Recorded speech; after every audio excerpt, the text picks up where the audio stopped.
Scientific exploration initiatives.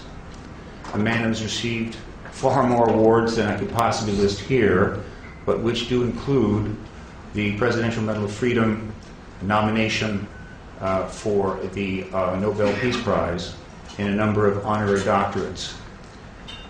And he has some things to say to you this morning. I would like him to come forward now. Dr. Mitchell.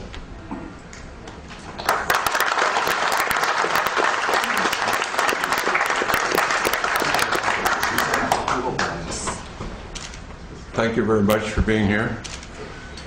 My story with regard to the disclosure process is very simple. I grew up in Roswell, New Mexico, the site of the first UFO crash, the alleged UFO crash.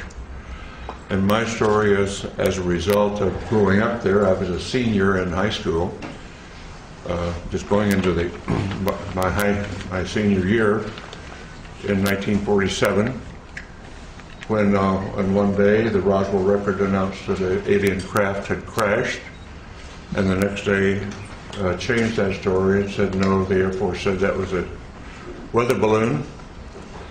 And since I was on my way to college and more interested in those things, I didn't pay much attention to it at that point in time. However, my family was in the agribusiness. My grandfather was a cattle buyer and sold registered Hereford bulls to the ranchers in the area, knew everybody in the area, the Pecos Valley and beyond, sold cattle into Arizona, western Texas, and was affectionately known as Bull Mitchell in those parts. And so it was not unsurprising to me later on that the lore of the area, of our friends and the people in Roswell, including the sheriff's department, and a military friend of ours, a major who was also turned out to be a friend of Jesse Marcel, who was the first Air Force officer on the site of the crash. And this Air Force officer was in administration. He was not really involved, but he eventually told me his story, and that's how I became involved. So after my Apollo flight, I did very little. I knew nothing but the lore of the region up until that point. But after my Apollo flight, when I was back in the area and visiting relatives and friends, some of the people in the area who had been involved, what I call the old timers, who were involved in the 1940s, 1947, and subsequent with the Roswell crash, and people like in the sheriff's department who had been to the crash site and were supervising traffic.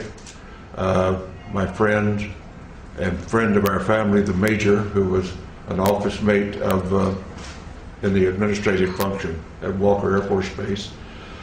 These folks, because they had been shushed and told not to talk about their experience by military authority in those days, and on dire consequence if they did, felt that here in the 70s, many years later, that they didn't want to go to the grave with their story. They wanted to tell somebody reliable. And being a local boy and having been to the moon, they considered me reliable enough to whisper in my ear their particular story and their association with the Roswell crash, including the family of the undertaker who provided coffins for the alleged alien victims, and others on site who had been involved or knew the story. And of course, eventually I ran into Jesse Marcel Jr., the son of the Jesse Marcel, who was the first military officer on the site, and knew his story, and knew his story well, and we became friends in later years in this disclosure movement. And at some point, about 10 years ago, and I can't remember what date it was right now, when the disclosure movement was going strongly, I came here to Washington with a Navy commander by the name of Will Miller and Dr. Stephen Greer, and we were able to get an appointment at the Pentagon to talk about what we knew, or what we allegedly knew, what we thought we knew, and went and told our story. And the powers that be at the Intelligence Committee of the Joint Chiefs of Staff listened to our story and said, the Admiral said, well, I don't know that story. I don't know that that's true, but I will find out. So we departed, went on our way, and subsequently learned through Dr. Greer and through Will Miller, and that those stories had been confirmed, and that the Admiral had been denied access when he tried to get into the inner workings of that process. And we had confirmation of that, although that Admiral now denies the fact that this is the fact. So my story is essentially that. I do have no first-hand experience with the ET effort, except the fact that I know all of these research people that you'll hear from today, and those some who are not here today, who have spent a long amount of their lives and time doing research into the alien visitation, UFO crashes, and so forth. And I urge that those who are doubtful read the books, read the lore, and start to understand what has really been going on, because there is no doubt we are being visited. And as a person who is a part of the first generation of being a spacefarer of our civilization and having gone to the moon, and realizing that I do, and many of us do now, that have seen the Hubble pictures from space, the universe that we live in is much more wondrous, exciting, complex, and far-reaching than we were ever able to know up to this point in time. And the fact we have wondered, were we alone in the universe forever? Only in our period do we really have evidence, no, we're not alone. We are just one planet with intelligent life on it, and probably it is time, now that we are spacefarers on our planet, that we get active, because we're really universal beings. And in the long stretch of things, if we think about it in the longest possible range, we realize, and I realize this from my studies in astronomy and astrophysics, our sun will burn out in due course, and we have to be off this planet if our species is to survive. So anybody, any species, any planet that is on around the mainstream star like ours is, only has a finite amount of time on that star before it burns out. And so our destiny, in my opinion, and we might as well get started with it, is become a part of the planetary community of nations, of planets, just like when we were much newer on this planet, and we found tribes over in the next valley or across the next mountains, and we started forming communities then and reaching out beyond ourselves. At this point in human history on this planet, we're now starting, and ready should be, to reach out beyond our planet and beyond our solar system to find out what is really going on out there.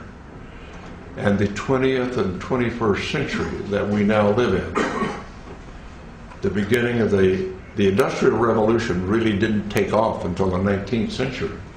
And I tell the story to some of my younger audiences, particularly in schools, that my great-grandparents went across from South Georgia to West Texas in a covered wagon at the end of the Civil War in the 1870s.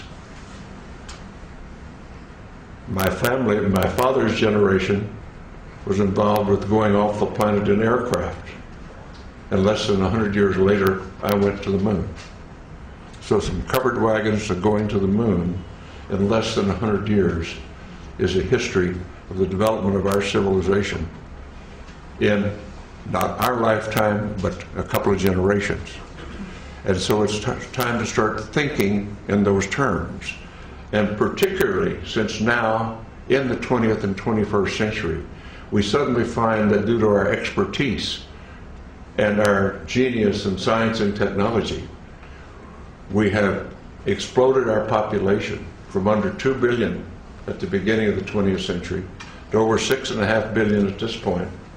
And our consumption patterns are clearly indicating that we are utilizing our non-renewable resources at an unacceptable rate, a non-sustainable rate. So we've got a lot of thinking to do about what being an advanced civilization really means. But let's put all that aside for a moment, because we're here to talk about disclosure. And what I am suggesting is it is now time to put away this embargo of truth about the alien presence. And I call upon our government to open up, like other governments have, and you will hear about that this morning, like the Belgians have, the French have, the Brazilians have, the Argentines, the Mexicans have all released their files. It's about time now that we do the same thing and become a part of this planetary community that is now trying to take our proper role as spacefaring civilization. Thank you very much for your attention.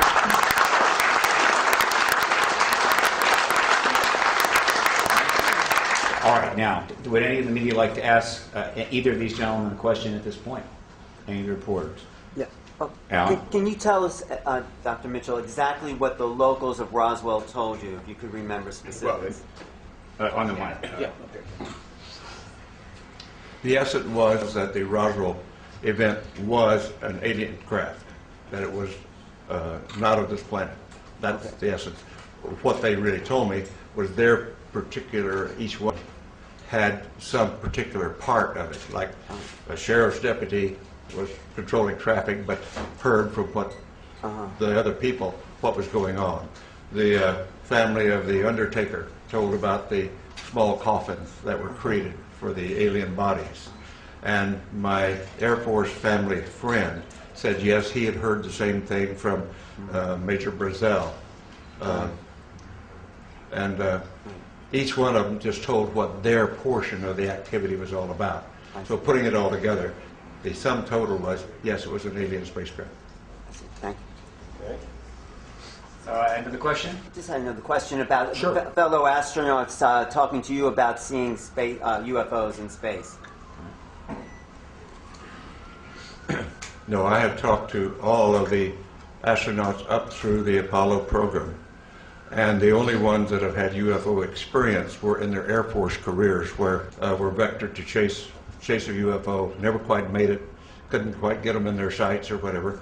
And that was Deke Slayton, and Gordon Cooper had his experience that's been well recited about seeing one land at Edwards Air Force Base, seeing the pictures of it, and suddenly the pictures disappeared into the vaults of Washington and never returned. But the military people that had UFO experience were in their Air Force careers before the astronaut program. And of course, being a military and a Navy pilot myself, the stories among airline pilots and other pilots is they're just all over the places. And we're all told, shut up about it. I never chased one myself, but all my friends that did, where it was all the same thing, don't talk about it.